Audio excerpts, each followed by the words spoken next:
रामपुर गांव के घने जंगल के किनारे पसरे हुए खेत खलिहान गांव की छोटी सी जीवनचर्या का प्रतिबिंब जानते थे। यहाँ की मिट्टी अपनी कठोरता में भी अनंत संभावनाओं का आवाज थी। इस गांव में एक किसान रहता था जिसकी कड़ी मेहनत, ईमानदारी और संघर्ष की कहानी बहुत पुरानी मगर आज भी प्रासंगिक है। उसका नाम रामलाल था। रामलाल एक बहुत ही गरीब किसान था। उसकी उम्र 80 की ओर थी, लेकिन मेहनत उसकी उम्र को नहीं मानती थी। वह रोज सुबह सुबह उठकर अपने खेत में काम करता, अपने हथियार की तरह अपनी मिट्टी को संवारता। उसके पास इतनी खेती नहीं थी कि वह बहुत अच्छा जीवन जी सके, लेकिन उसकी ईमानदारी और मेहनत ही उसके जीवन का संबल था।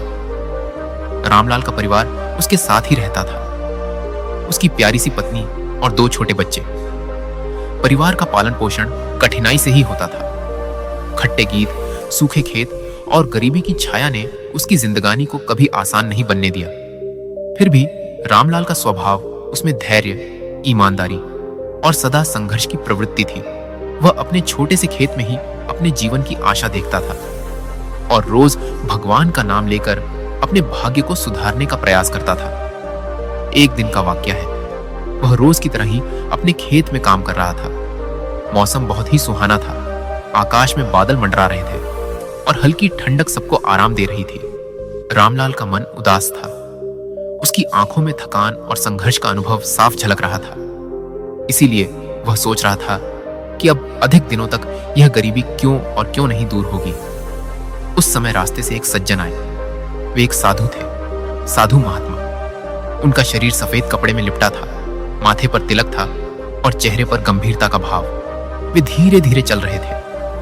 तभी अचानक रामलाल ने देखा कि वह उनके पास जाकर रुक गया। साधु ने पूछा, बेटा, तुम इतना उदास क्यों बैठे हो? रामलाल ने अपनी सारी व्यथा समझाई। वह अपने परिवार का नाम, उसकी गरीबी और भविष्य की चिंता में डूबा हुआ था। साधु जी ने ध्यान से उसकी बात सुनी और फिर उसके कानों में कहा, मेरे बेटे, चिंता मत कर। तुम्हारी ईमानदारी और मेहनत की परीक्षा जरूर रंग लाएगी। इसके बाद साधु ने अपने पास से कुछ पैसे निकाले और कहा, यह पैसे लो, इन्हें लेकर जाकर 6 मुर्गी खरीद लाओ। रामलाल ने वह पैसे लेकर अपने गांव की छोटी सी दुकान पर गया। उसने 6 मुर्गी खरीदी और घर लौट आया। हर सुबह वह उन्हें अपने छोटे से खेत के पास खुला छोड़ देता। कुछ दिनों में ही उसकी एक मुर्गी ने शाही सौंदर्य के साथ एक सोने का अंडा दिया। यह दृश्य रामलाल और उसकी पत्नी की आंखों में खुशी की चमक ले आया। अब हर दिन का इंतजार उनके घर में नई खुशी लेकर आता, क्योंकि हर दिन की अंडेदार मुर्गी एक सोने का अंडा देती थी। लेकिन जैसे ही खुशी अपने चरम पर पहुंची, लालच भी उसके साथ ही घर कर गया। उसकी पत्नी ने सोचा कि यदि उस एक अंडे से अधिक सोने का अंडा निकाले तो घर में समृद्धि आ जाएगी। उसने अपने पति को समझाया, देखो, हम रोजाना एक ही अंडा प्राप्त कर रहे हैं, क्यों ना हम उसकी पेट फटाकर सारा सोना निकाल लें। इससे हम अमीर बन सकते हैं। रामलाल पहले तो अनमना हुआ, लेकिन उसकी पत्नी की बातों का आकर्षण उसे भी बहकाने लगा। उसने सोचा, अगर मैं यह करूं तो हमारी गरीबी खत्म हो सकती है। उसे लगा कि यह एक ही बार का फैसला है और उसके पास कोई और रास्ता नहीं था। उसने मुर्गी का पेट फोड़ दिया, लेकिन जब उसने पेट खोलकर देखा तो उसे कुछ नहीं मिला। वह धोखा था, केवल लालच का परिणाम। उसे बड़ा खेद हुआ। उसने समझा कि उसने बहुत बड़ी गलती कर दी। उसकी मूर्खता और लालच ने उसे फिर से उसी गरीबी के रास्ते पर ला खड़ा किया। उसने अपने किए पर पछताया। उसकी पत्नी भी रोने लगी। उस नैतिक कथा का सार है कि बिना सोच विचार के किया गया कार्य ही अपने परिणाम के साथ आता है। लालच और जल्दबाजी में फंसे व्यक्ति को अंत में पछताना ही पड़ता है। यह कहानी हमें सिखाती है कि जीवन में धैर्य और संयम रखना चाहिए। यदि हम ईमानदारी और मेहनत से काम करें तो सफलता हासिल करना निश्चित है। बिना विचार किए किया गया कार्य हमें पीछे ले आता है और हम अपने ही हाथों अपने विश्वास को तोड़ देते हैं।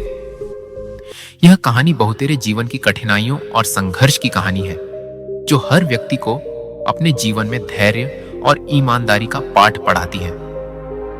उस किसान का संघर्ष और उसकी सीख आज भी हमारे जीवन का अनमोल धरोहर है। अंत में यही कहानी है कि ईमानदारी से किए गए प्रयास और पेशेंस का फल अवश्य ही मीठा होता है। लालच से जीवन भर का सुख भी खो जाता है, इसलिए अपने कार्य में धैर्य और विश्वास बनाए रखें। यही सही रास्ता है, यही जीवन का मूल मंत्र है।